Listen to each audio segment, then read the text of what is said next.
శివరాత్రి రోజే వాళ్ళు ప్రాణాలు పోతాయని ఆ ఆరుగురికి మాత్రం ఏం తెలుసు? ఈ పాలు తాగితే మా 2 కిడ్నీలు పోయి రోజుకి 2 సార్లు డయాలసిస్ చేసుకుంటామని ఆ 2 సంవత్సరాల ముగ్గురు చిన్నపిల్లలకి వాళ్ళకేం తెలుసు? ఈ పాలు తాగితే నాకు బలం వచ్చి ఆరోగ్యంగా ఉంటాను అనుకొని పాపం పాలు తాగాడు. కానీ కిడ్నీ ఫెయిల్ అయ్యి డయాలసిస్ మీద ఉండి నిన్న రాత్రి మంగళవారం చనిపోతానని ఆ 6 సంవత్సరాల మనోహర్కి ఏం తెలుసు? 2025 అక్టోబర్ నెలలో మధ్యప్రదేశ్లో కోల్డ్ రిఫ్ అనే సిరప్ తాగి 24 మంది పిల్లలు చనిపోయినారు. ఈ సిరప్ తాగితే దగ్గు తగ్గుతుంది అని తాగారు, కానీ ఈ సిరప్ తాగితే మా కిడ్నీలు పోయి మేము చనిపోతామని ఆ 24 మంది 6 సంవత్సరాల లోపల ఉన్న చిన్నపిల్లలకి ఏం తెలుసు? అదే ఆంధ్రప్రదేశ్లోనే ఇథిలిన్ గ్లైకాల్ అనే రసాయనం, యూరియా అండ్ డిటర్జెంట్ పౌడర్ ఈ 3 మిక్స్ అయ్యి పాల్లో కలిసి 30 మంది హాస్పిటలైజ్ అవుతారని వాళ్ళకేం తెలుసు? 5 మంది కిడ్నీలు పోయి చనిపోతామని ఆ పెద్దవారికి ఏం తెలుసు? ఆ పాలు తాగితే మా కిడ్నీలు కూడా పోతాయి, మేము కూడా డయాలసిస్ ప్లస్ వెంటిలేటర్ పైన ఉంటాము అని ఆ 15 మందికి ఏం తెలుసు? మళ్ళీ ఇవన్నీ ఎవరికి తెలుసు? ఒకే ఒకరికి తెలుసు, వాడే గణేష్. దేవుడు పేరు పెట్టుకున్న గణేష్ అనే ఈ దొంగ కల్తీ వ్యాపారి వీడికే తెలుసని 100 లీటర్ పాలలోకి 10 కేజీల urea, detergent powder, ethylene glycol కలిసి ఒక 50-60 లీటర్ల నీళ్లు పోసి కల్తీ చేస్తే నాకు ఎక్కువ డబ్బులు వస్తాయని ఆలోచించినాడే కానీ నన్ను నమ్మి ప్రాణాలు పోతాయని ఆలోచించలేదంట. పోతే పోన్లే, ప్రాణాలే కదా, కిడ్నీలే కదా, చిన్నపిల్లలే కదా చనిపోయేది, నాకు లాభం వస్తుంది, అది చాలు అనుకున్నాడంటావా? కనీసం శివరాత్రి రోజు ఇంత మోసానికి నేను పాల్పడుతున్నానే, ఇది తప్పని ఆ దేవుడు పేరు పెట్టుకున్న ఆ గణేష్ ఈ దొంగ వ్యాపారికి తట్టలేదంటావా? ఇలా చేయకూడదు, ఇది తప్పు అని. గణేష్ అనే దేవుడి పేరు పెట్టుకొని ఇంత మోసానికి పాల్పడిన ఈ దొంగ కల్తీ వ్యాపారికి అనిపించుంటుంది, ఏముందిలే, తెలిస్తే తెలుస్తుంది, పోతే లోపల పోతాం, అంతో ఇంతో డబ్బులు ఇచ్చి లాయర్ని పెట్టుకొని బయలు మీద బయటకు వచ్చి దర్జాగా బయట బతికి మరీ దొంగ పాలు వ్యాపారం చేసుకుని కల్తీ పాలు అమ్మి ఇంకా కోట్లు సంపాదిస్తా, అంత లోపల పోయేది కొన్ని ప్రాణాలే కదా. నేను నా ఫ్యామిలీ బాగుంటాను, అది శివరాత్రి.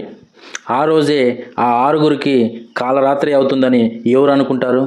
పాపం ఆ 6గురికి కూడా ఏం తెలుసు ఇదే లాస్ట్ శివరాత్రి అవుతుందని. శివరాత్రి రోజు భక్తి శ్రద్ధలతో శివుడికి దండం పెట్టుకొని ఉపవాసం ఉంటూ రాత్రంతా జాగారం చేస్తారు నిద్ర మేల్కొని. రాజమండ్రిలో గణేష్ అనే ఒక పాల వ్యాపారి ఆ శివరాత్రిని క్యాష్ చేసుకోవాలనుకున్నాడు. శివరాత్రి రోజు ప్రతి ఒక్కరూ ఇళ్లల్లో ఉంటారు, పాలు ఎక్కువ అమ్ముడు పోతాయని చిన్న అత్యాశ కలిగింది ఈ గణేష్ అనే ఒక నీచుడికి. గణేష్ అనే ఈ నీచుడికి కలిగిన ఈ అత్యాశ వల్లే 6గురు ప్రాణాలు, 15 మంది కిడ్నీలు కోల్పోయారు. ఈ గణేష్ అనే అత్యాశపరుడు, ఈ నీచుడు 100 లీటర్ పాలలోకి 10 కేజీలు యూరియా, డిటర్జెంట్ పౌడర్ కలిపాడు. ఈ కల్తీ పాలు తాగి దాదాపు 30 మంది హాస్పిటలైజ్డ్ అయ్యారు.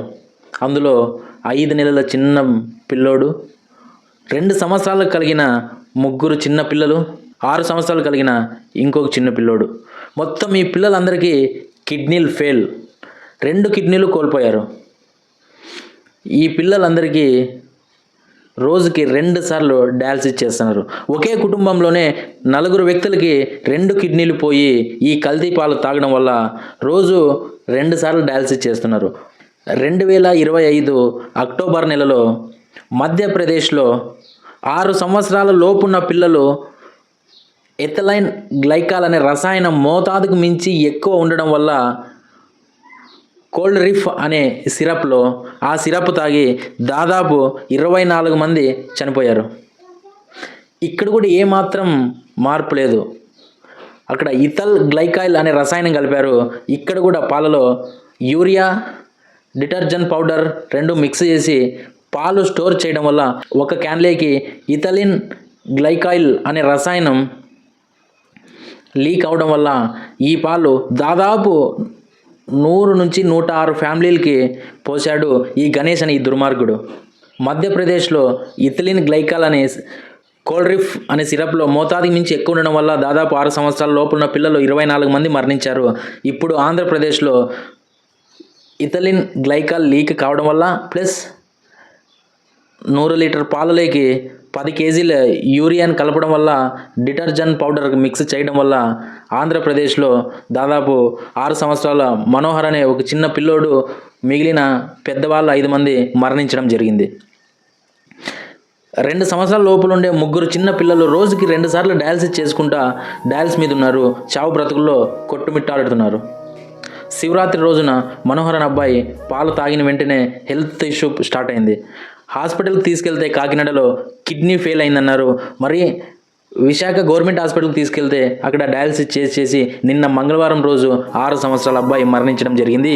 ఈ గణేష్ అనే అత్యాశపరుడు తెలిసి చేసిన తప్పుకి ఇప్పుడు ఆ చిన్న పిల్ల వాళ్ళ అమ్మా నాన్నకి ఎవరు సమాధానం చెప్తారు? అసలు ఎవరి బాధ్యతలు ఈ ప్రాణానికి?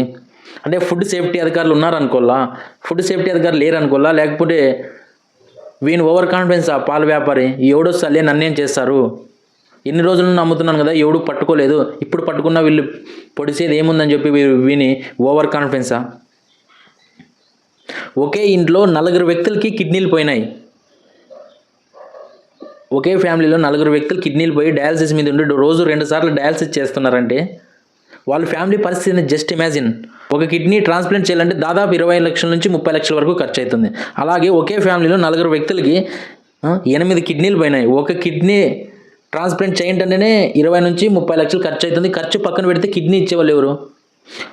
వాళ్ళ ఫ్యామిలీ నరకయాతన అనుభవిస్తుంటుంది. వాళ్ళ బాగోగులు చూసుకునేది ఎవరు?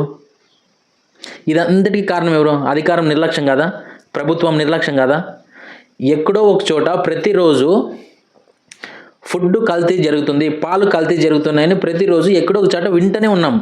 అయినా ఏమాత్రం ఫుడ్ సేఫ్టీ అధికారులు పట్టించుకోరు. ఈ ప్రభుత్వ అధికారులు అస్సలు పట్టించుకోరు.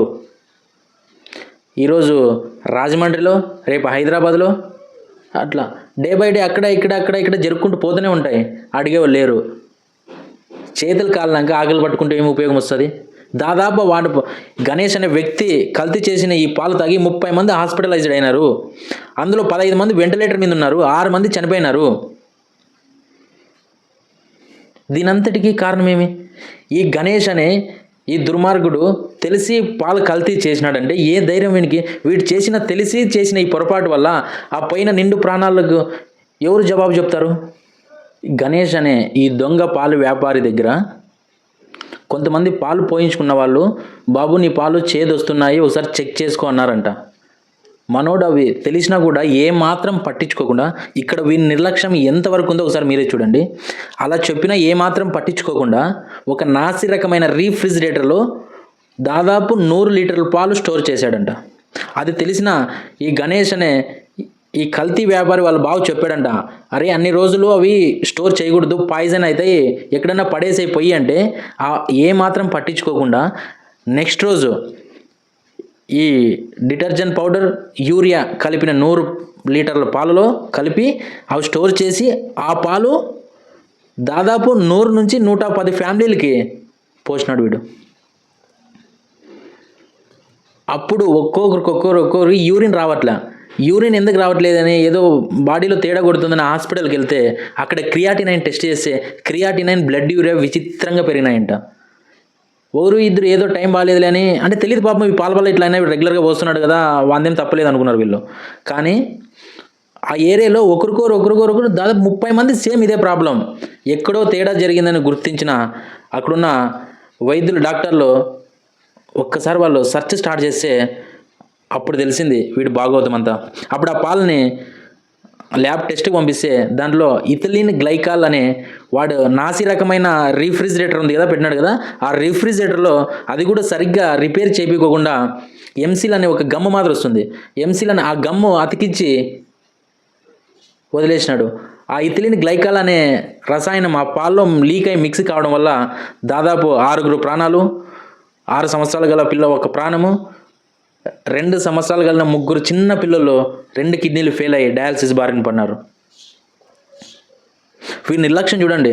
వాళ్ళ బావ వద్దురా పడేయి అని చెప్పినా కూడా ఏమాత్రం పడేయకుండా ఏ ధైర్యంతో పాలు వీడు మరి 105 మంది 110 మంది ఇళ్ళకి పోసాడు వీడు. రాజమండ్రిలో ఈ గణేష్ అనే కల్తీ వ్యాపారి తెలిసి చేసిన ఈ పొరపాటుకు ఎవరు సమాధానం చెప్తారు? వాళ్ళ ఫ్యామిలీస్ని ఎవరు ఆదుకుంటారు? ఆ చిన్న పిల్లల్ని ఎవరు ఆదుకుంటారు? వాళ్ళ తల్లిదండ్రుల బాధ ఏమి? వాళ్ళ తల్లిదండ్రుల బాధ చూసేకవుతుందా? గణేష్ అనే ఈ దొంగ పాలు వ్యాపారి, ఈ నీచుడికి ఏ ధైర్యంతో పాలు కల్తీ చేస్తున్నాడు? ఒకే ధైర్యం, ఫుడ్ సేఫ్టీ అధికారులు రారు, వచ్చినా అంతో ఇంతో డబ్బు ఇచ్చి మేనేజ్ చేయొచ్చు. నెక్స్ట్, ఈ ప్రభుత్వాలు అస్సలు పట్టించుకోవు. ఎందుకంటే పాపం వాడు 10-15 సంవత్సరాల నుంచి కల్తీ పాలు పోస్తున్నాడు, ఒక్కసారి కూడా దొరకలే. అంత టాలెంటెడ్ వాడు. దొరికినా ఇప్పుడు ఏం చేస్తారు?